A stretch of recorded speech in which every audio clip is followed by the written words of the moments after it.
episode of the Empire Builders MasterCast. I'm Lucas Marino.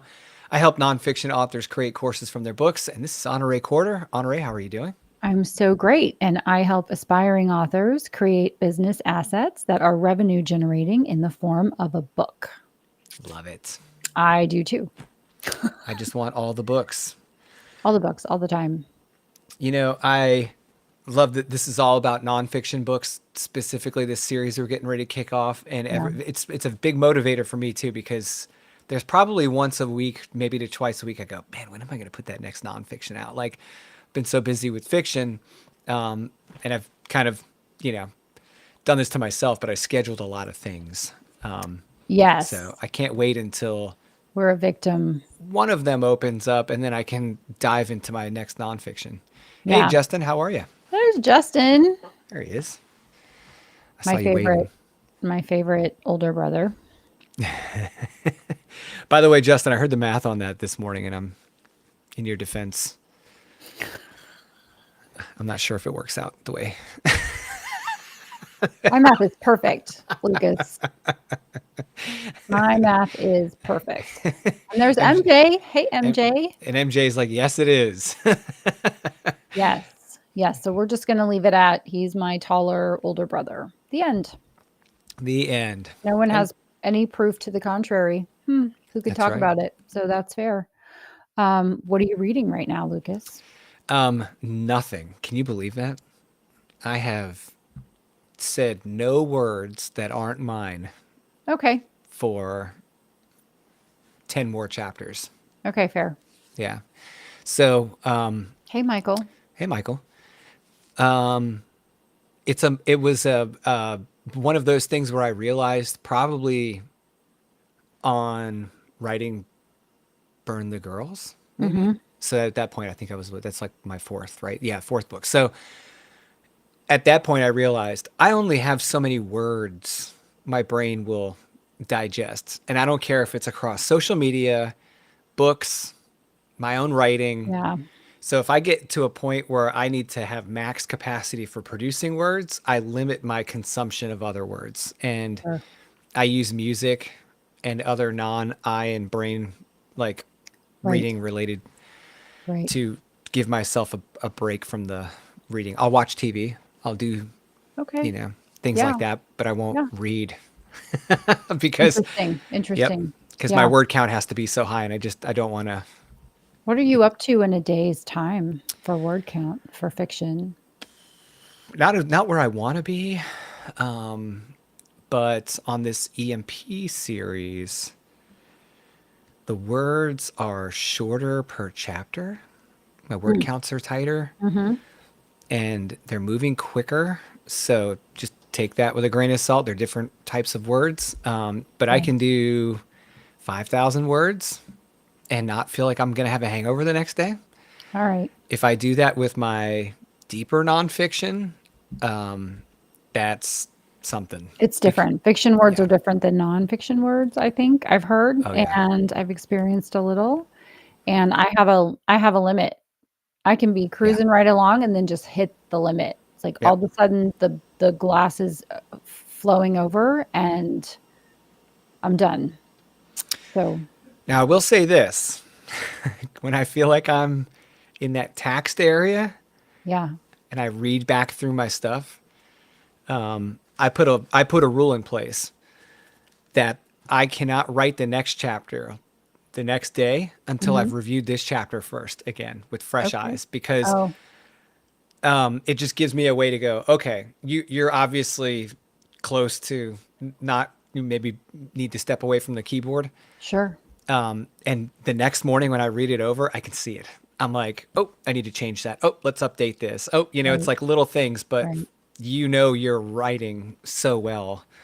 Right. It could just be word choice. It could be like you hurried up and finished a paragraph. Maybe you What? should have No. given it another sentence or two to, Stop it. That doesn't happen. because I'll read it and I'll go, wait, that is not all that was in my mind. I'm not really giving them Oh, the image. interesting. Yeah. Interesting. So anyway, Well, it's funny that at the beginning of the year we both said, or maybe the beginning of last year, I don't know, all the years run together.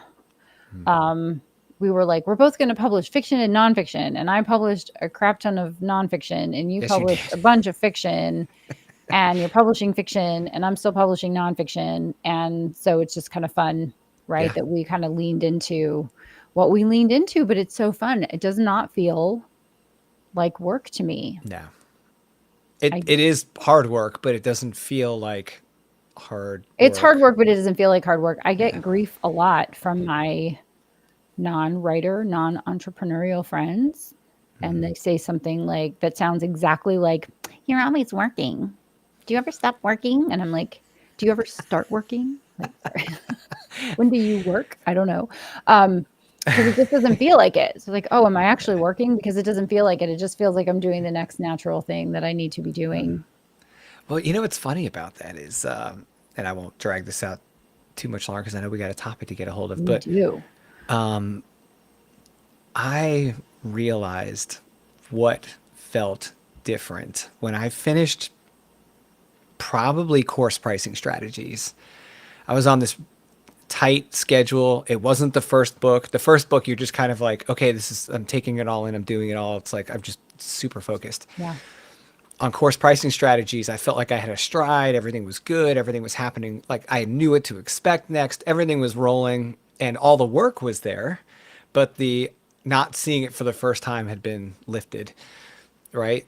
Or was in place now. The first time stuff was lifted. And so I was able to kind of be a little bit more free in the work. And I realized something, man, I'm tired and my brain has definitely been working all day and it was hard work. However, there wasn't 1 millisecond where I wished I was doing something else. And I think that's the big difference. Like I've had really hard jobs where I'm like, wait, we haven't slept in 3 days, and you're like, oh my God, were we having that much fun? Like, it's Yeah. like, And the answer is yes. yeah, it's like, it's crazy that you can do that and you kind of lose sense of time and all the things. But then there's other times where, oh my gosh, get me away from this. And that is that feeling that Right. so many people try to get away from. And I've never had that writing No, I ever. don't have that in my business. MJ and I work closely together, and she will attest to the fact that sometimes I'm more intelligent than others, that I remember things better than others, but I never go, oh, I wish I could do something else. I just like Calgon, take me away. I don't ever Yeah. feel like that. And I just gave away my age, which for Nice those tuning reference. in is 39 That's right. because I'm turning 40 in September, just so you know. We're doing that today though. On our previous episode, I had dated myself and now you're doing it. Uh-huh. Yep. It's just So it's just depth. That's so all. what about you? What have you been reading? I finished Be Your Future Self Now by Ben Hardy, Dr. Ben Hardy, which is really, really great. And for some reason, with his books in particular, he did 3 books with Dan Sullivan. And I loved in those audiobooks, those 3 audiobooks, there was a conversation between the author or between the authors at the end of every chapter, which was really cool to listen to because it was like, Hmm. here's what we just talked about in this chapter and what else do we have? I don't know how they would put that in a physical or Kindle book. So that was really cool. Hmm. So then I read Be Your Future Self Now, and he did this author afterword of how much he had grown as a person and as a writer and as a business person because he put into practice what he was talking about in the book, in the back of the book. And that was in the audiobook, and I audiobook on the treadmill. So I listen to these 2 podcasts that are very short every morning, and then I listen to a book while I'm on the treadmill. And the goal is so that the miles don't seem as long. It's totally working. So I finished that book, and then I started. James Patterson released Tiger Tiger, which is all about Tiger Woods. I did not know that. And I just got it. It just came out. I just started it, and it's very good. And I have so many books and audiobooks and podcasts, just audio content in general that I desire to consume, that I'm now listening to Mickey Mouse speed. Are you And now, serious? yeah, I'm I just can't do on, it. well, I mean, it's like it's been creeping up. Fiction I listen to at like 1.2, 1.3. Yeah, I'm a 1.1, I'm 1.2 listening listen. to a James Patterson book that's fiction, which is fantastic. And that's when my brain is when my sponge is full. I'm just like, okay, we'll just listen to this fiction book. But the nonfiction, I have so much I want to listen to. And I know I'm supposed to slow down and take notes and listen to it more than one time. I really want to do that. I'm one person Hmm. because I also want to write all the books and do all the things and talk to all the people and take all the courses. And so it was creeping up. It was like 1.5 and 1.7 and 1.8. And it's only when I'm running, when I'm on the One treadmill and I'm running that I can listen that fast. 1.8? 1.8, 2.0. Mhm. Yeah. That's crazy. It depends on how fast someone talks. There are some people that talk very slow, and so Hmm. speeding them up, I don't know how I would talk to them in real life because I would just be like, "Come on, let's go. It's okay. I can listen faster." Yeah, But there are yeah. some people that already talk fast, and I don't Mm, necessarily have to put them on faster. right. But I definitely have there's so much good content out there. There's so many great books that I want to listen to. And it's very funny because I made the mistake of going to the books I've purchased, but I haven't started reading yet on Audible. I was like, oh Yeah, dear. Um, this is a problem because it's every gonna day get I wake up intense. and promise myself I'm not going to buy a new book today. And sometimes I keep that promise, but then I'll get one in the mail. Right? Someone will send me a book, and I'm like, "Oh gosh." I don't know that people realize that the gift of a book. Yes, you're right. He is one example of that, Michael, for sure. So Wait, his anyway, so I'm last name listening is to Quick, and he talks slow. yeah, So ironic, right? But he's got really yeah. good information. We just need him to speed it up. So so anyway, I have a couple of client books I'm reading on repeat. Um, I'm working on a rewrite of a book, and we'll talk about that a little bit today in the titling process. And Oh yeah, that is a good example of that. yeah, I know I'm going to throw myself right under the bus because I can. Um, and and then Tiger. Okay. Yeah, and I think there are a couple of there's a fiction James Patterson. It feels like I have a Patterson obsession. It's just the ones that have come up recently. I was gonna say it's three James Patterson titles. Yeah. Yeah. So hold on. Let me say what they are because they're very good. And I would like to, I While mean, you're I looking, think James is low on cash, right? So I want to hook him up. So sorry. The Cornwalls are gone is great. And Holmes, Marple, and Poe is, so that's a visual ebook I'm reading. I'm listening to the Cornwalls are gone.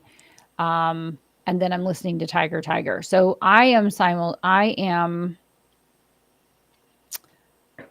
uh, reading all the things as fast as I can. And then I started Stephanie Bond, who I am a super fan of Stephanie Bond. She started a new serial. My favorite serial that's complete is Oh, Coma Girl. yeah. And she did a podcast. So you can listen to the free podcast. But she also does these 6-month serials, 6-month daily serials that are like that have a beginning and an end. And she Mm, releases them a month at a time. And so the one that she has right now that came out, you get the month of July in July, is Graveyard Girl. mm. So the only problem with her serials is that I have to wait till August 1st. And on August 1st, like a trained seal, I'm like downloading the book and reading the whole thing in a day because it's 30 or 31 days or whatever days in the month. And I'm reading those. But she has the whole girl series. So it's like Factory Girl, Coma Girl, Shop All six Girl, books. Temp Girl. They're all 180. And I think Temp Girl is the other one she's produced as a podcast, Mm, and they're fantastic. And so if you've got a drive, you're just in the serial mode. I saw right. her speak at a conference, and then I listened to the first few episodes of Coma Girl, and I did what every author wants their readers to do. I listened to those first episodes. I went and read her Body Movers series, which is not, those are not serial, those are full length novels that she has a whole, I think 12 books in that series. I devoured those. I listened to or read, or both, her serials. And then I read everything that she puts out and they're just fun. They're fun. Sure. I think they're, not necessarily romance, but like romantic mystery, Right. that kind of stuff. And she's just a prolific writer. She's been around for a super long time. She's brilliant at writing, and it's Yeah. a little bit bubblegum Sure. reading, right? Which is exactly what I want. You want entertainment. So, Yeah. yeah. So, and she's doing a book a month for 6 months. She's doing a book a month for 6 months in serial format. So if Right. you go to stephaniebond.com, you can actually read that day's installment, but it's updates every day. Right. So you can read it for free if you don't forget to go to our website. It's also in Kindle Unlimited. So you can buy the ebook for $2.99, or you can read it in Kindle Unlimited. And then she then has, I think she does books 1, 2, and 3 together, and books 3, 4, and 5 together. Her business mind is brilliant, and it's just fun to watch her with what she's doing. But also the characters are fun, and she does good character development, good setting development, good dialogue. Interesting. Yeah. Yeah. I've never read any of her stuff. You know what? You're going to probably, I don't know if you'll be surprised by this. You know me so well that you might not be surprised whatsoever. I've never read James Patterson, not once.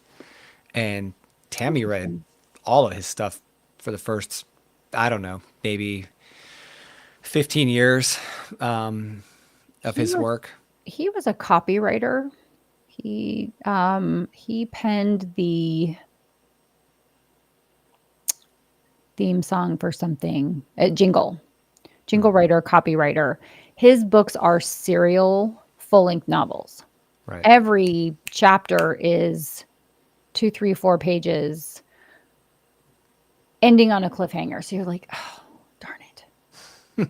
I mean, it's just, Damn it, I Jim. can't stop right now because I want to know what happens next. I want to know what happens next. I want to know what happens next. And so that's how when I want that type of a read, when I want a fast-paced, thrilling read, that's very entertaining and very interesting, he's who I read. He's just, and he's, obviously poor, so I have to read 3 of his books at the same time. So I'm doing what I can, Jim. But yeah.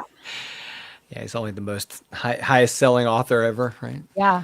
Yeah. And it's like, and Michael, to be fair, I have gone years without reading any of his stuff. This just happens to be a moment in time where he has 2 fiction and a nonfiction in different formats. And it depends on where I am and what I'm doing. Like some people are like on their phones all the time because they're like on social media while someone's talking. And it's like, I may or may not be in a boring situation where I'm just like, oh, I'll just read a few chapters. See, that is like the lifesaver. Having my a books Kindle on my app on phone. my iPhone is Yeah. the best thing that's ever happened. The second best thing that's ever happened, I should probably prioritize it as number 1 on my phone, but I'm putting it at 2, is having Google Docs on my phone, because I write all the time while I'm out and about. I'll be walking around the grocery store, and I'll have Tammy's like, don't talk to me, get out of the way. She's like in shopping mode, and I'm like, all right. And I'll be behind her writing a chapter, and I'm thinking, man, if people around me only knew what I was writing right now. I love it. I love Anyway. that. I love that you're writing fiction in the grocery store. That's so. You're my hero. Well, I hate to break that to anyone who's reading and thinking that I'm in some secluded, like, dark lit place. They're like, oh, you must be so inspired. Now I'm walking down aisle 5. You have some scary things in your brain. So if you're like next to the mayonnaise and you're like, and then out of nowhere came the long blade and took his life 1 blood drop at a time. It's like, now I'm afraid of people in the grocery store. Thank you for that. You're welcome. Thank you for that. How old was I? I was this many years old when I became afraid to go to the grocery store. Yeah. Well, I can almost guarantee you some of the other people in there have worse thoughts. Some of the nicest people I know have very sick creative brains. Yeah. That's how we stay so balanced. Yeah. That's how you stay so nice. You just kill people on paper. I'm about to do that. So Ooh, can't wait to see it. You notice my antenna going up. We'll see. Keep your expectations low, please. That's right. Okay, thank you. So are you ready to dive in? I am. I have my notes. I'm Right. ready. So guys, Honorée brought this idea to the table last week. She said, "Hey, I want to get into some fundamentals, some core elements of conversations I have very frequently that revolve around the art of doing a nonfiction book. And they're just the common things. I mean, you've talked about it in books, you've taught it in courses, we've talked about some of this stuff in other conversations, but Yeah. every single time we have a conversation about these fundamentals, I learn something new. And I'm always fascinated by the different ways to look at the fundamentals. I mean, no matter what you do in life as a profession, mastering the fundamentals is imperative. There's no way around it. And you have a special gift for things like titling a book. Monetize your book with a course is hilarious because every time I think about us titling it, we're sitting on the back deck at your house. And I said, what do you want this book to do? And I said, I want to help people take their course or take their book and turn it into a course. And you go, but why? And I said, well, courses can make, they can take your book into such a lucrative field. And you're like, you're going to call it monetize your book with a course. And I was like, well, of course I am. That's the perfect title. You make me sound so bossy.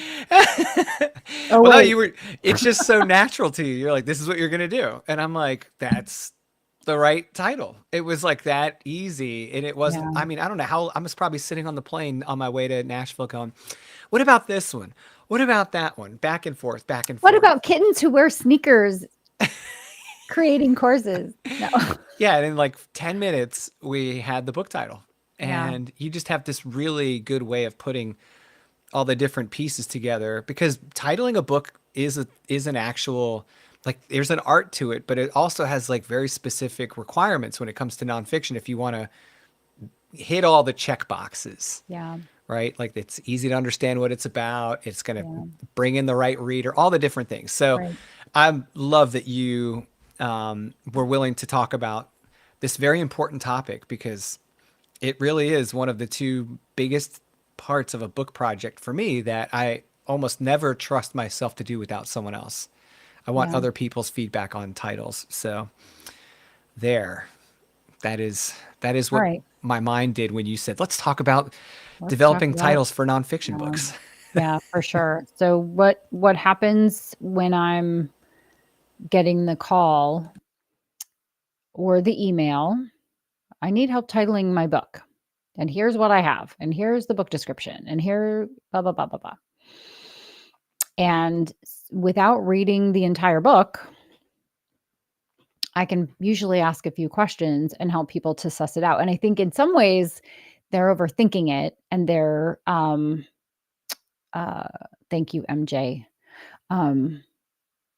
This is in large part because of our conversation. So I hope it's really helpful for you. And of course, we can still discuss whatever after the fact. But what normally happens is I get a call from someone who says, okay, I want to talk to you about helping me publish my book. And I'll ask them where they are in the process, hoping to hear, I've done nothing.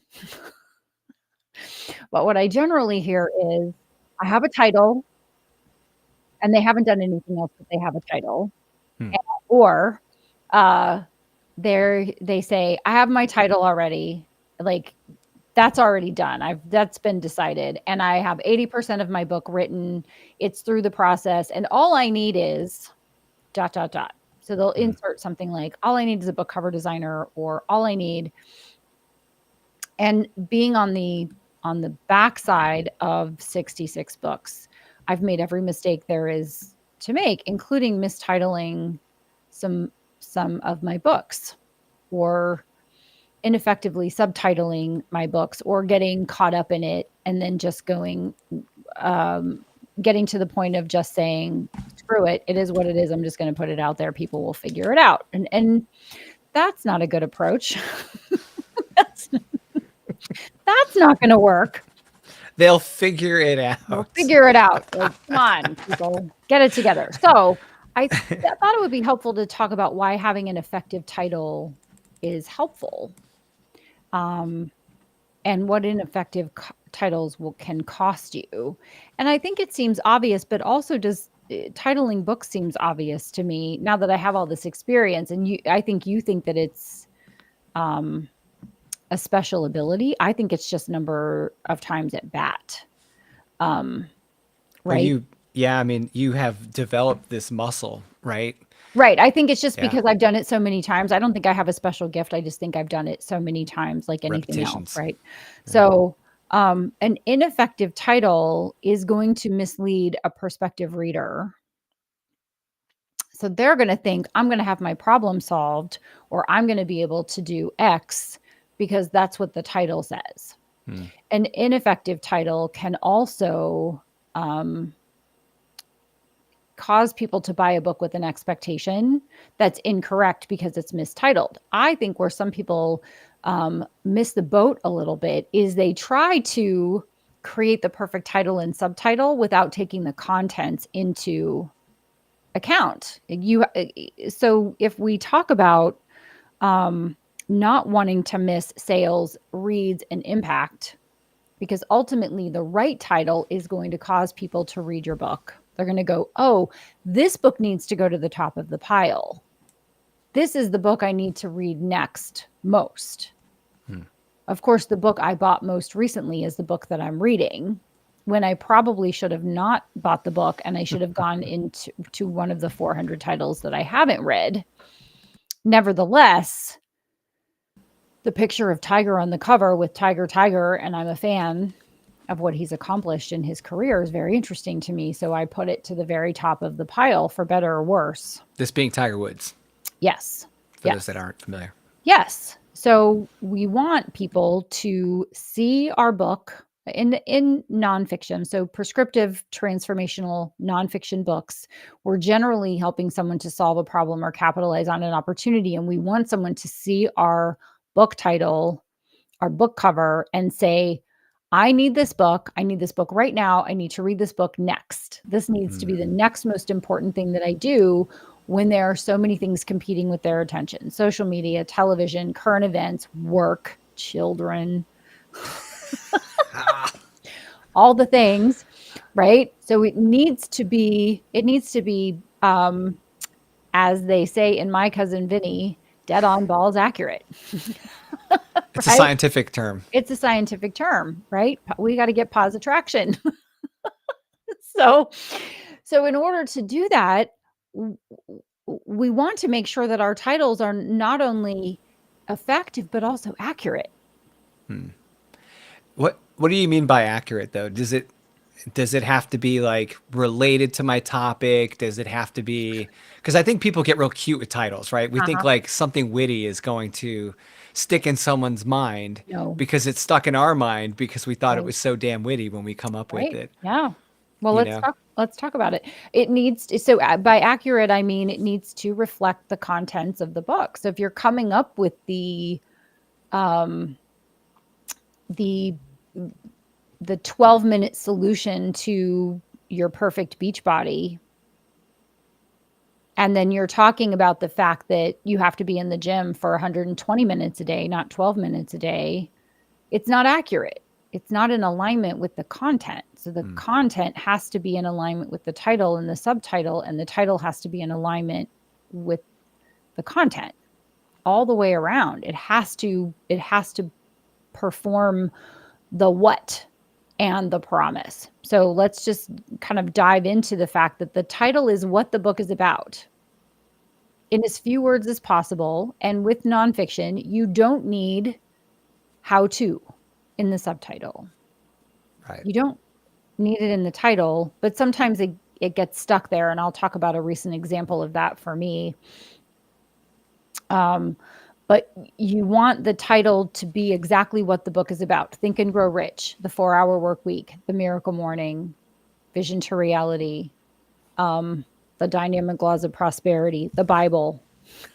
If you have to explain the title, then you've lost the people that are outside your circle of influence, because most people are going to see Right. your book cover and your book title on a device that's very small in the overall scheme of things, and they're going to see it in a very small proportion to the very small object that they're looking at it on. So you have to make sure that the title is readable on a very small space, which is difficult. So if you have this long drawn out title, you're going to lose some people because they're not going to be able to read it, and that can be ineffective. And so we're just looking at how can you title it in the most effective way in this with the smallest amount of words accurately, so that when your prospective reader sees your title on your book cover, they instantly buy it, read it, review it, and tell their friends. Right. So keeping in mind that the title is what the book is about, then we get into the subtitle. And the subtitle is the promise of the book. What will the reader receive in exchange for their money and time? If they give you their money to buy the book and they spend their time to read the book, what is the journey they're going to go on? And they should start somewhere and they should end somewhere. And that somewhere really shouldn't be buy more things. They should have completion. That is not to say, and I may be the poster child for the three-legged stool, right? Having a workbook and having a course, those things serve their purpose. There are some people who have read some of my books and all books everywhere and said, well, I didn't, all I heard was I have to buy this other thing.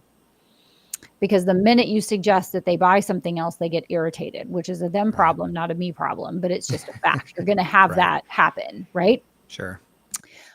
However, in every book, your title and your subtitle must reflect the journey that the reader is going to go on and reflect what the book is about and the promise of the book. And so when you're reading your finished manuscript, if you don't still have a title and a subtitle, you can go back and figure out where the reader starts and where they end in order to take and put in place an accurate, effective title for the book in as few words as possible, so that when the person sees your book cover and your book title on their very small device, they feel compelled to buy it, read it, review it, and tell their friends.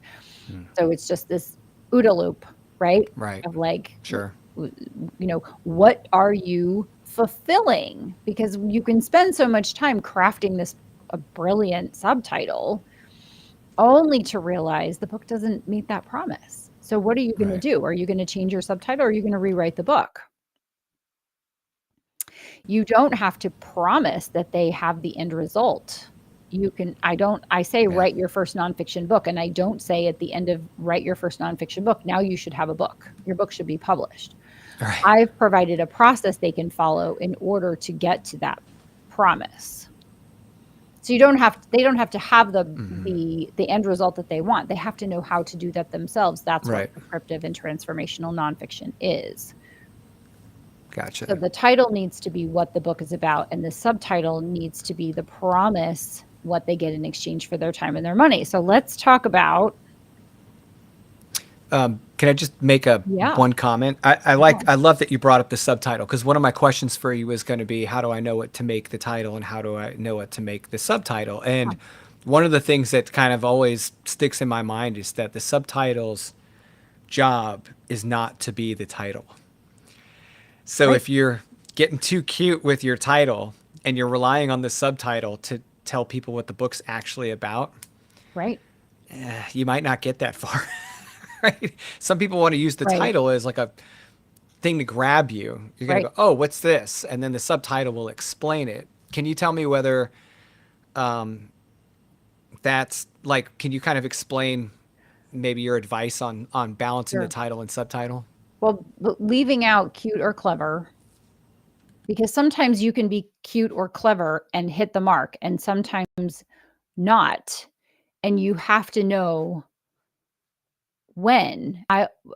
Before I answer your question, I also want to discourage people from doing everybody testing, because everybody doesn't know. They don't know if they like your book cover or if it's professionally done. They don't know if your title and your subtitle are accurate. Leave that to the person who's read the book multiple times, because that's you, the author, and someone who's an expert in what they're doing. But getting crowdsourcing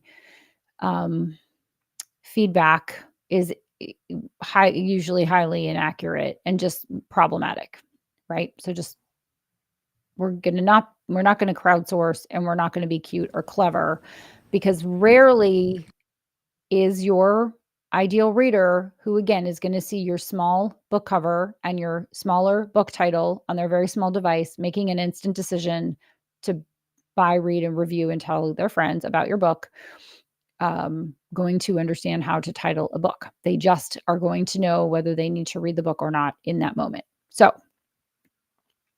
the title needs to be what the book is about. Nothing more, nothing less. Very direct. Write your first nonfiction book.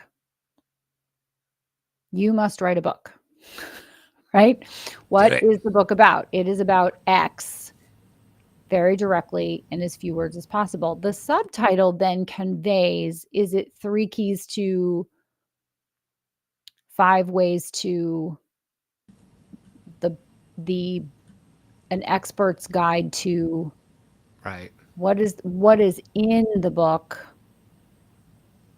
that the person will get. And that's the promise. I'm making a promise for me to you, what's going to happen at the end. Now, I just published, as you know, the 2nd edition of Vision to Reality. And the original subtitle was How Short-Term Massive Action Equals Long-Term Maximum Results. So I want people to understand how, when they commit to short, concentrated bursts of focus and intention and purpose, they're going to get better, faster results longer, over the long term. I took off the word how, but my designer didn't. Well, don't say the name. Don't say. So I just left it on there. So if you go and you look and you go, but Honorée, your most recent book has how in the subtitle, it's because it was a game time decision whether I was going to go back and have him redo all of everything and over one word. And the answer was no. And it's in the subtitle, to your It's point. the subtitle, right. Yeah. So it still says how short-term massive action equals long-term maximum results, although I had shortened it to be short-term massive action equals long-term maximum results. That's the promise of the book. Right. If you do this, you're going to get that. Right. If you read this, you'll have a way to do that. The other thing I really like about one of the pieces of advice you gave me on the course series is that I was writing guides, and you were like, hey, don't be afraid to say that in the subtitle. Mm-hmm. So, for example, Course Pricing Strategies is the title of the 2nd book, but the subtitle is Your Guide to, and what were we really trying to give them? Right. People lacked confidence in pricing courses. So that was what the subtitle ends up being, is Your Guide to Confidently Pricing Your Online Course. So that if they read the title, Course Pricing Strategies, it's like, oh, I'm trying to price a course right now. I can learn about those strategies. Yes. And then they read the subtitle, they're like, I want that confidence. It's kind of giving them like the tools to achieve that outcome without promising them that they will have their price identified at the end, right? Right. So I really appreciate you explaining the difference between, or how the two work together, because I think it's so important with these types of nonfiction titles that there's almost a bit of magic, right, between the title and the subtitle. So thanks for entertaining my question and expanding on that. You can't clap without 2 hands, and you must have a title. Most generally speaking, right? The Bible probably doesn't have a subtitle, I'm going to guess. I'd have to go look, but also has a lot of books in it. Also has a lot of books in it. But you can be cute and clever and have a great sense of humor and witty and all of those things inside the pages of your book. You got to get people inside the pages of your book. So in order to clap, you need the title and the subtitle. You need those 2 hands coming together. So I have 2 examples, one of them about a book of mine, and then, with all due respect, a book I saw recently that I just think can turn the light on for people. So I wrote the book Business Dating and published Yeah. it in 2014. And one day I asked my friend Lucas if he had read Business Dating, and he said, I said, why would I? I'm married. yeah, it was probably the 100th time I heard that. And it broke my heart Yeah. because have you since read it? Yeah, it's great. I mean, that was kind of the funny part was I said, and I think we were having a conversation with someone else who had read it like 3 times, Uh huh. and they were like, "Wait, you've never read this book?" And you were like, "Wait, you've never read that book?" And I'm like, "No, I didn't put it high on my list because I'm not dating." And I'm drinking poison. I'm drinking poison and hoping to die right now. in my mind, I was thinking Oh, successful single mom series, yep. then business Yeah. dating, and I'm thinking, Logical leap. Logical right? leap. So Hmm. my mind just didn't, because I'm just like I can only see this far in my brain. So Yeah. I'm like, oh, and then I start reading it because then I felt terrible for everyone that knows me. I'm like, oh crap, like because I read everything that Honorée writes, and I love what she Not the book writes. about dating at work because you don't go to work and you're happily married. So why would you read a book when Yeah, you made the assessment, right. even the subtitle, I didn't even get to the applying, subtitle. right? You never got to the Yeah, subtitle because the title didn't get you. So the yeah, subtitle, applying relationship rules in business for ultimate success, which it does very well. which it does very well. I'm Yeah, very clever, you guys. and you And really are. also I walk into the kitchen and forget why I'm in there. So I'm a nice balance of sometimes really smart. Sometimes I'm what is it? Sometimes he wins, sometimes I almost win. Yeah, Sometimes you're smart, sometimes I'm almost smart, right? I It's one mean of the those. book is so good. You know. Thank you. And not a lot of people have read it because they assume that it's a book about dating at work, Yeah. right? So I'm rewriting that and I've retitled it to Business Networking because that's what the book is about. Hmm. I'm still working 100% on the subtitle, but it's up for pre-sale on Amazon because I'm trying something new I'm gonna for look the that up. release of a book. And there's no cover up there or anything like that, but Yeah, I am that's just fine. trying to figure out the new things that are available for indie authors for publishing on Amazon. So Sure. I put that book up there because it's very close to being in production and will be done well in advance of that. So business dating did not sell very well out once it got outside of my orbit because once I stopped talking about it with Hmm. people who knew me and I would say it draws the correlation between ineffective dating, like the guy who meets you and says, "You're hot, let's get out of here," right? Which is what a lot of people do in business. They go, "You know a lot of people who could hire me and give me your money, so give me all their names," right? It's Hmm. very similar to that. So I drew those parallels because everybody understands bad dating. Everyone's been on a bad date. They Yep. understand what that looks like. And so equating it to business and saying, might want to avoid that, might want to do more of this Yeah. to be more effective in business and to build those lifelong mutually beneficial relationships. But here's your process for doing that. But people didn't read it because they thought that it was about something else. I'm So sorry. I know, right? I mean, I just look at it and go, Honorée, bless your little heart, right? You're just doing the best you could do back then. But I didn't know better.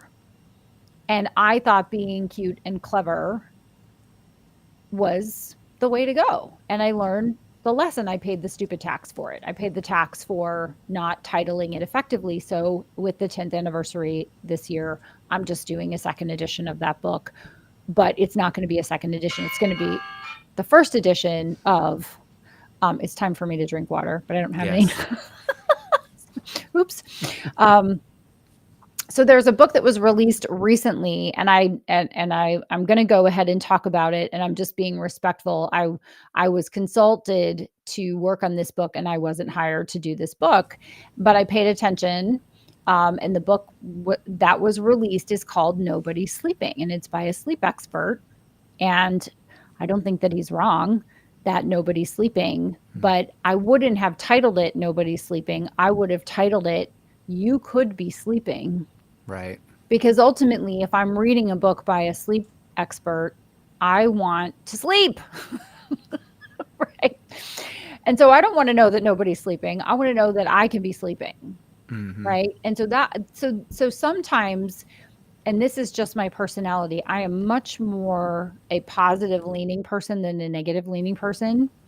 I'm the kid in the room with the manure looking for the horse, not the kid in the room with the yellow fire truck going, well, the fire truck should be red. I've Right. never heard that analogy. You haven't? Or not, maybe not analogy, but I've never heard that like Now phrase. Like, there's the story of like, do you have a positive attitude or a negative attitude? And so they take the positive kid and they put him in a room full of manure, and they go in later and they take the negative kid and they put him in a room full of all the toys any kid could ever possibly want. And so they go in later and the kids there's like crap flying everywhere. And they're like, what are you doing? And he's like, well, there's got to be a horse in here somewhere. Right. And the yeah, kid in the room with all the toys is going, well, Teddy Ruxpin's batteries are low and the fire engine is yellow instead of red and blah, blah, blah, blah, blah, right? So I'm more the positive leaning person. So I would tend to title something with the promise of the book moving toward. In other words, if you're writing a book about money, I wouldn't say you don't have to be poor. I would say you could be rich, right? They both mean the same thing. yeah. But one is helping people to get what they want, and the other is helping people avoid what they don't want. Right. It's And one's picking on the pain, the other one's picking on the desired yes. outcome. So I would always err on the side of focusing on the positive, even if I have to say, eliminate debt, increase your credit score, and live wealthfully ever after, something like that, right? Even if I had to mention the horrible, terrible, very, very bad thing that someone doesn't want, I would immediately go past, present, future with the subtitle. You don't have to have that. You can have this, and you can even have that over there. Yay. Right. That's just how I'm wired. Yeah. So when you're titling, keep in mind that people are reading your transformational, instructive nonfiction because they have somewhere they want to go that they are not. Right. Well, I love that is a huge. Do not let that pass you by. Like that is a nugget. Like Write that that's down. It was good. yeah. That's just that point. That fact is that your reader is wired, most likely wired a certain way. Yes. When you identify that ideal reader, Yeah. this is the kind of person that you're trying to bring into this book. You can't write a book that every single person in the world is going to love, everyone Right. in the world is going to want to Right. pick up. Hey, Right. you might, but it's probably not going to happen. The reality is you do have an ideal person in mind when you write the book, and the title is leaning toward their personality and their traits and their what's going to get them to pick up the book, not necessarily their next door neighbor.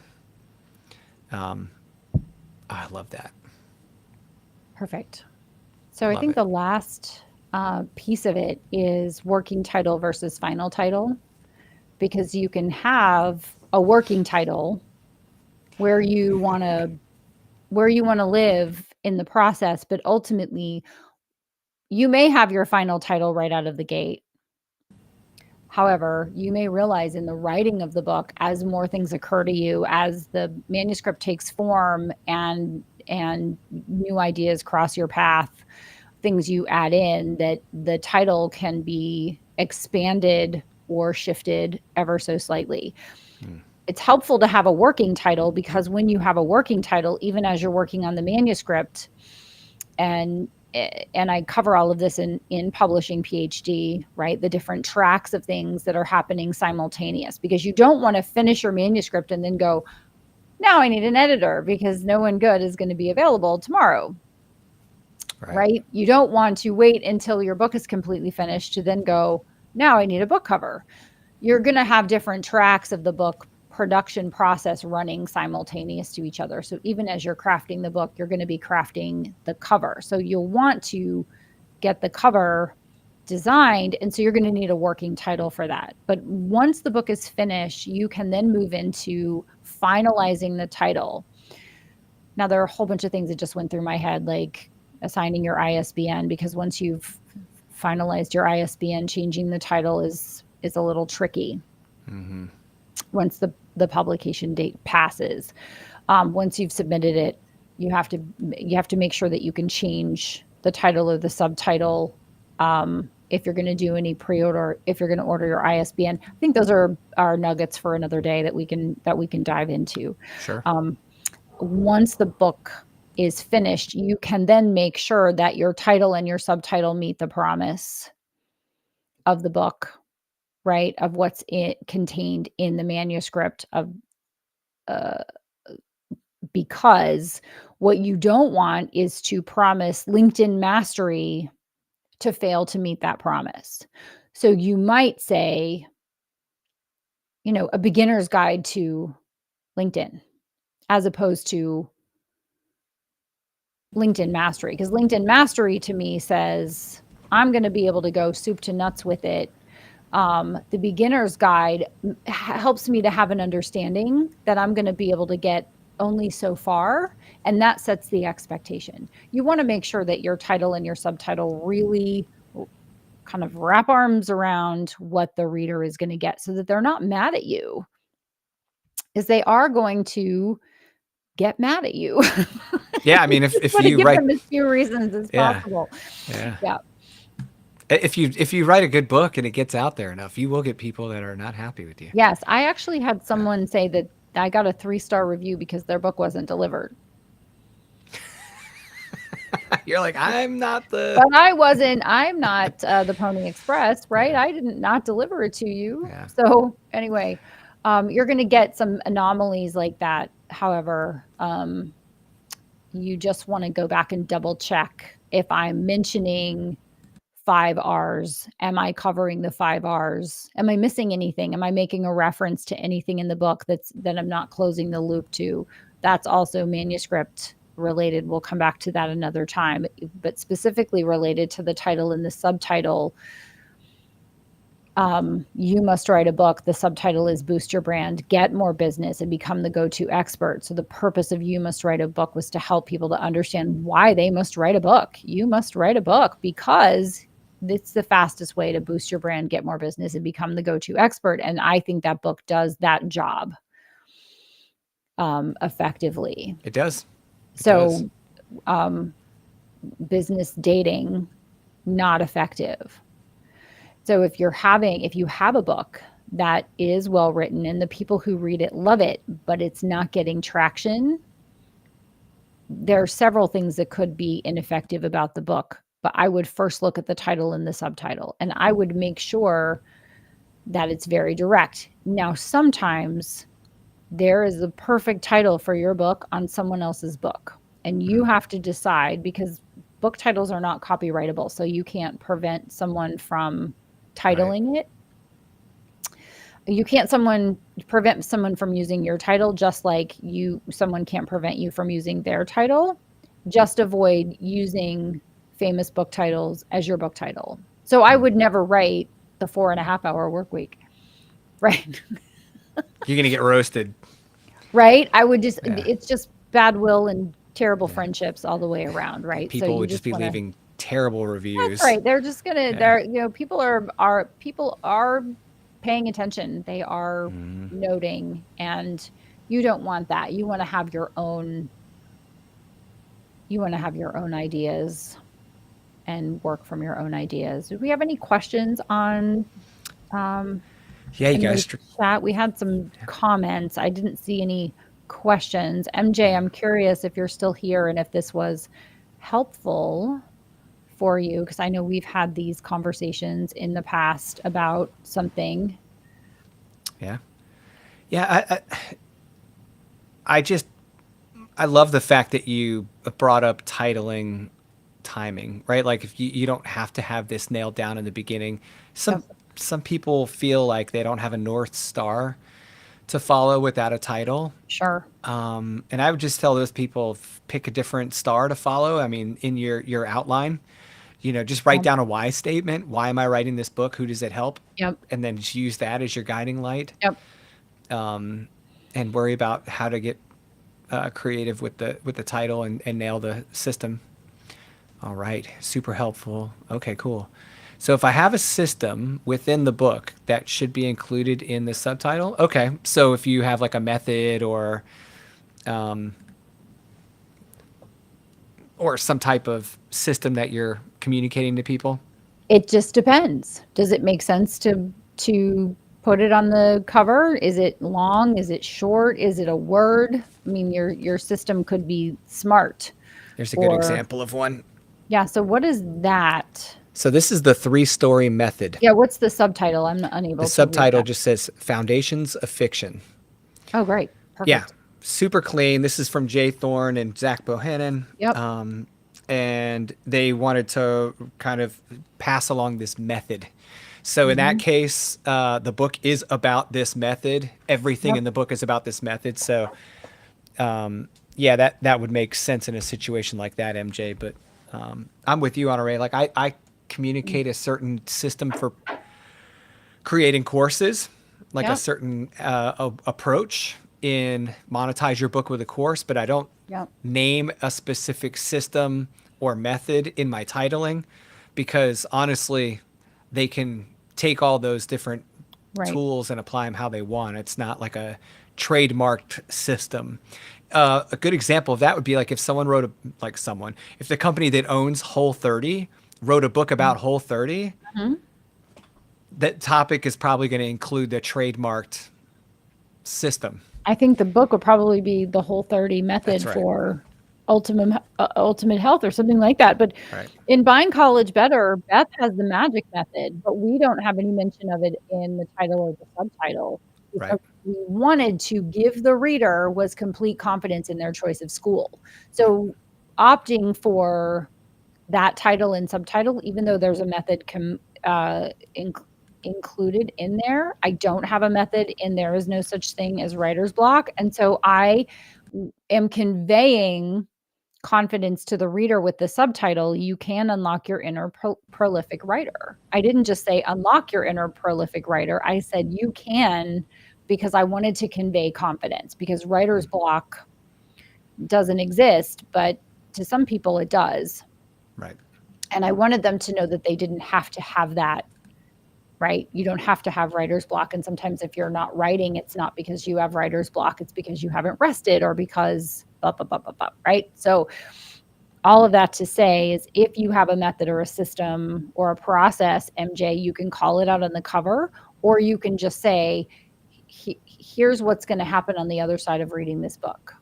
And Right. so her book is around being a burned out businesswoman who's also a mom.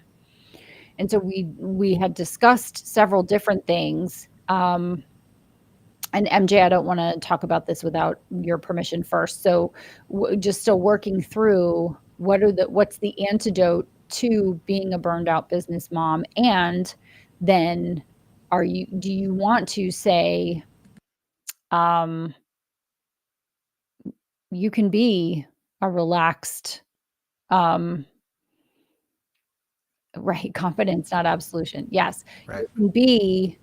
You can balance, and maybe this is your subtitle, you can balance being a businesswoman and being a mom or something to that effect. Be Yeah. effective as a mom and a businesswoman, Yeah. right? Something like that. It's like Yeah.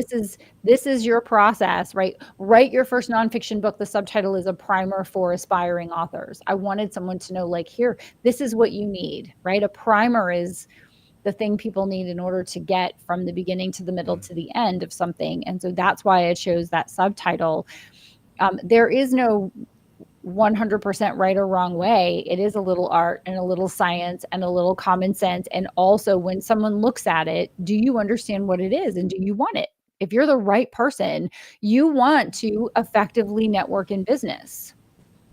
So Right. you would read a book called Business Networking, especially as someone who reads my books. You've said I read everything that you write. So it's logical that if you come across that title and you haven't read it, you would read it. And so you want to make it easy for people who are coming across your work to press the buy now button. You want them to buy it, you want them to read it, you want them to review it, and you want them to talk about it.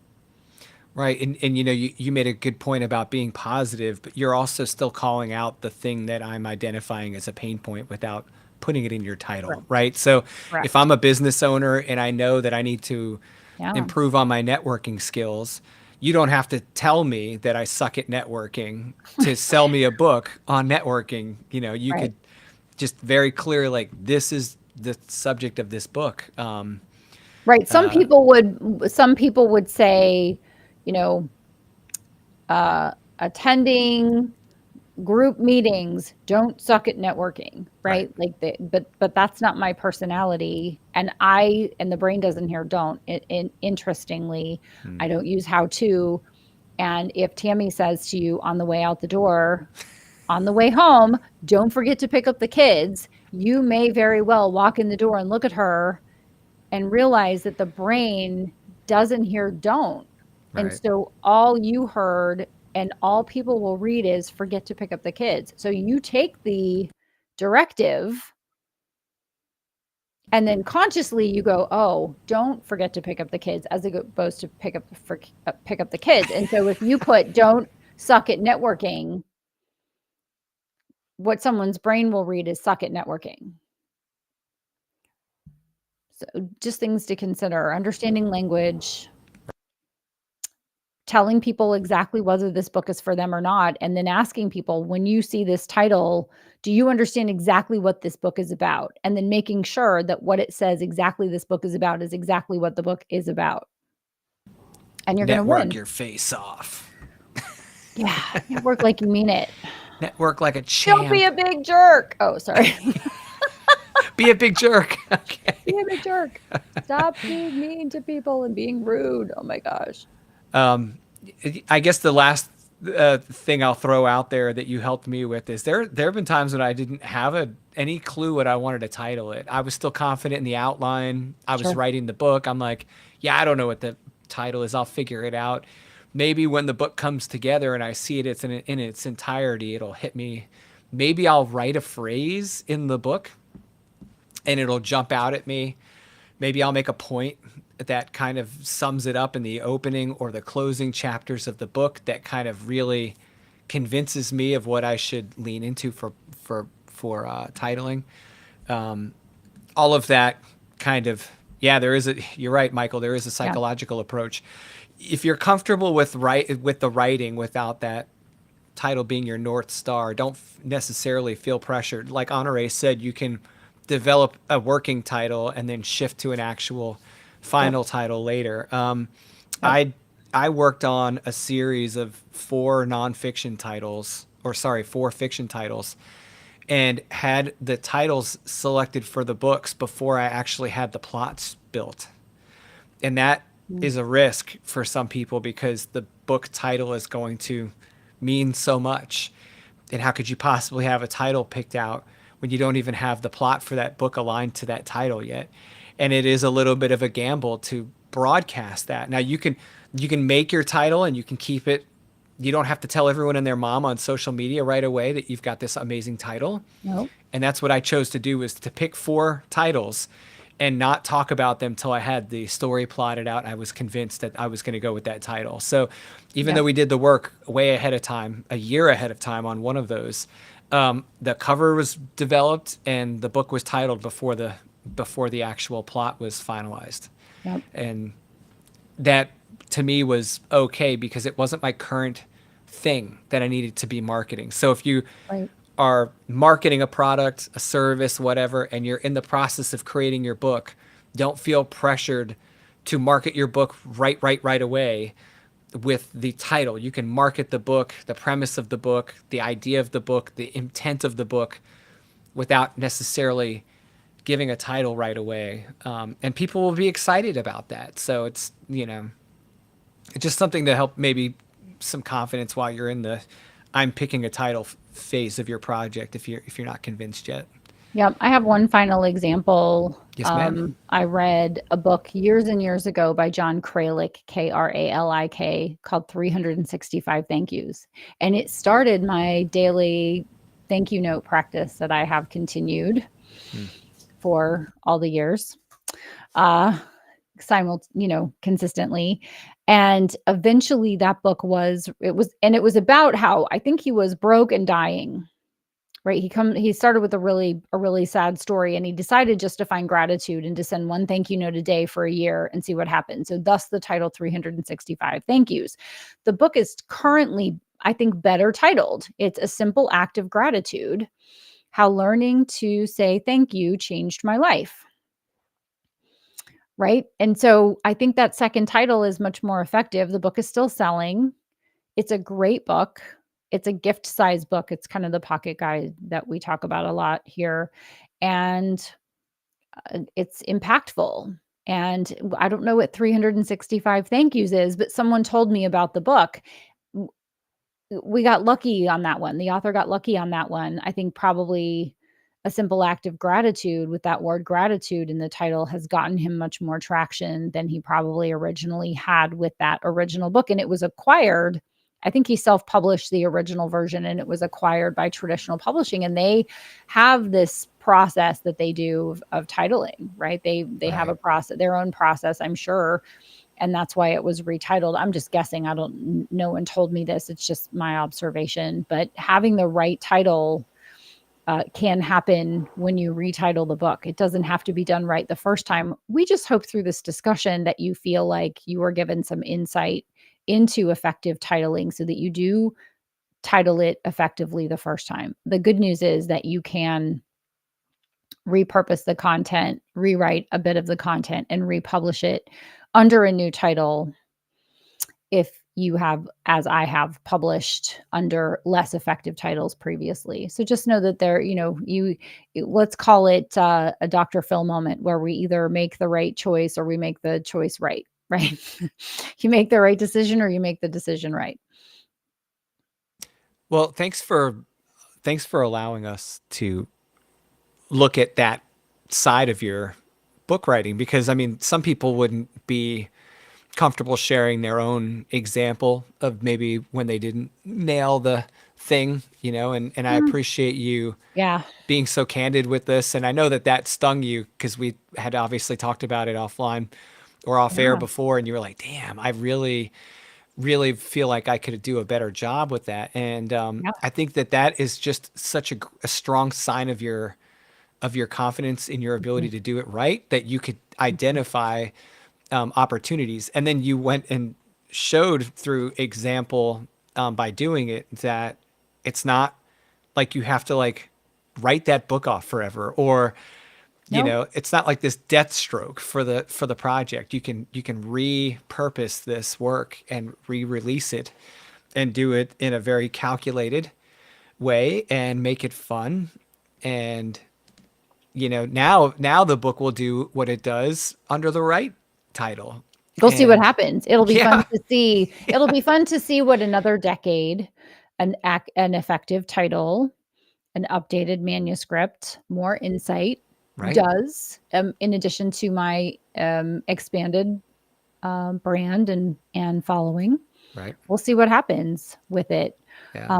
It's heartbreaking that so many people said, no, I didn't read it but it gave me the opportunity to have a teaching moment here in this space, which I know someone appreciates. Right. So I take my work very seriously, but I don't take myself too seriously. And I feel like no one's looking at me and thinking that I'm perfect. Right. And especially me. So if I can add value to someone and save them some missed opportunity and help them to do better, I'm all about it. And I just want to make one little point about this particular project for you. It's not just a retitling. You have updated this book as well. Oh, correct. Yeah. It's been a long enough time that I'm going through. Well, I have to take out the direct correlation between business, dating, and networking, because it's not in the title anymore. So I'm just talking about effective networking. Sometimes I'm throwing in when you had a bad date, this will have happened, but I'm doing an extensive rewrite of the manuscript as well. So it'll be a brand new book. And I'm going to, unlike Vision to Reality, which the first edition is gone and the second edition is up, business dating is going to stay there. And business networking is going to come. So I'm not transferring reviews or anything with the second book. I'm bringing it out as a brand new manuscript, because in effect it is. Excellent. Yeah, that's a very big distinction between just a re-release under a new title and it's essentially an entirely separate project, which is Yep. building on the lessons learned from the first one. I love it. Great. Love it. Love it. Yeah. Thanks, All right, Lucas. guys. Well, thank you so much for hanging out with us, allowing us to go a little bit longer than usual. Such an interesting topic. It impacts every single book project in the nonfiction Right. space. Yep. This is a prime example of a fundamental that applies to every nonfiction book, and you could unpack these conversations in so much detail and never lose the bubble. Like, this is a Yeah. really valuable lesson, and I can't wait to get into the next episode in the series about the fundamentals of nonfiction. So, Honorée, thank you so much for sharing your projects and sharing your insights and your expertise with us in this episode. Thank you so much, Lucas. Thanks everyone for tuning in. Please like and share and comment and ring the bell, all the things, and come back and see us next time.